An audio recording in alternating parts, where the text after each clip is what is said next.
नामाची नाही हीच विधेयी भूदशा. तुकोबारे म्हणतात आम्ही एवढं नामचिंतन केलं, एवढं नामचिंतन केलं. तुका म्हणे आम्ही झालो अग्निरूप, लागून येते पाप पुण्यांगा. तुमचे 10 मिनिटं मी शिल्लक घेतले, त्यामुळं माफ करा. पहिला दिवस आहे, मागं पुढं होतच राहतं. जाता जाता एक गोष्ट सांगून जाईल बघा. फूल कभी दोबारा खिलते नहीं, जन्म कभी दोबारा मिलता नहीं, हजारों गलतियां माफ करने वाले माँ बाप फिर से मिलते नहीं. जोपर्यंत आपले आई वडील जिवंत आहे ना, त्यांची सेवा करा. बघा, ज्याला एक पाय नाहीये ना, त्याला पायाची किंमत विचारा काय असते. ज्याला हात नाहीये ना, त्याला विचारा हाताची किंमत काय असते. आणि ज्याला बाप नाहीये, आई वडील नाहीये ना, त्या लेकराला विचारा आईची बापाची किंमत काय असते. बाप म्हणजे बाप नाहीये. उरामध्ये माया त्याच्या काळ्या मेघावानी, दाखविना कधी कुणा डोळ्यातल पाणी. जिजू जिजू संसाराचा गाडा हाकला, वटामध्ये असू जरी कणावा गला.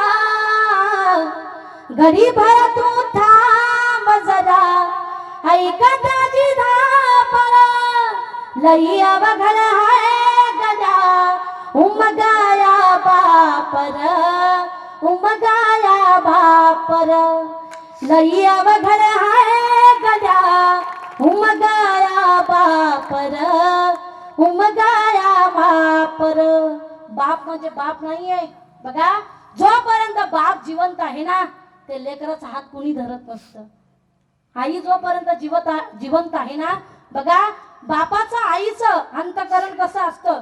गावामध्ये जर जत्रा असेल ना, आईचं अंतकरण बघा, जे मला दिसतंय ना, ते माझ्या लेकराला दिसलं पाहिजे. म्हणून आई आपल्या लेकराला कडेवरती घेते. पण बाप ऐका, जे मलाही दिसत नाही ते माझ्या लेकराला दिसलं पाहिजे, याला बाप म्हणायचे. हात आपल्या उशाला आहे ना, तोपर्यंत कुठल्या तक्क्याची आणि गादीची गरज पडत नाही. त्याला बाप म्हणायचंय. कुणालाही बाप म्हणायचं नाही. ऐका, बाप त्याला म्हणतात, बाप भेटत नाही पुन्हा, आई वडील भेटत नाही. काही काही लोकांना आई वडिलांची किंमत कळत नाहीये. मेल्याच्या नंतर रडतात, आई बाबा सोडून गेले. पण ऐका, जोपर्यंत जिवंत आहे ना, तोपर्यंत त्यांची सेवा करा. पण लोक ऐकत नाही हो. बघा, एक नवीन जोडपं लग्न झालेलं 5 वर्षाचं लेकरू घेऊन एका जत्रेला गेलेले होते. त्या जत्रेमध्ये त्यांचं लेकरू हरलं. पण ऐका, 2-3 तास झाले लेकरू सापडलं नाही. ती आई ढसाढसा रडू लागलेली आहे. तेवढ्यामध्ये ऐका, 5 तासाच्या नंतर ते लेकरू सापडलं. तेवढ्यामध्ये त्या बाईचा पती तिला म्हणू लागला, अगं ऐक ना, चल आपण गावाकडे जाऊया. ती म्हणते, का? ऐक ना ग, 5 तास झाले तुझं लेकरू तुला सापडलं नव्हतं. किती रडत होती. 2 वर्ष झाले मी माझ्या आईला माझं तोंड दाखवलं नाही. ती आई किती रडत असेल. त्याला आई वडील म्हणायचं, बाप म्हणायचं. बाप आई वडील पुन्हा भेटत नाहीये. त्या लेकरांना विचारा आईची किंमत काय असते, बापाची किंमत काय असते. तुम्हाला जाता जाता एकच सांगून जाईल. बघा, माझ्याकडे वारकरी शिक्षण संस्था आहे.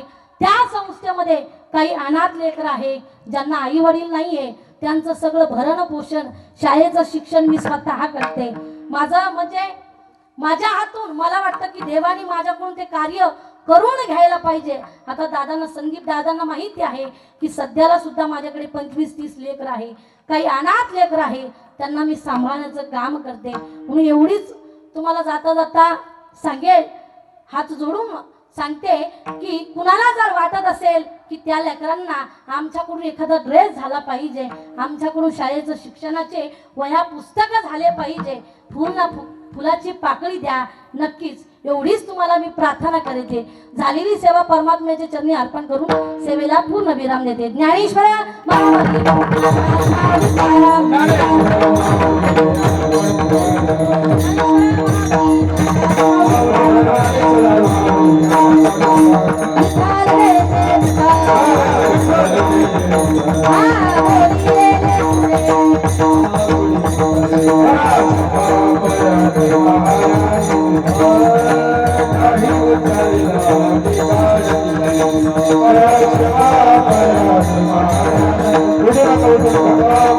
Hare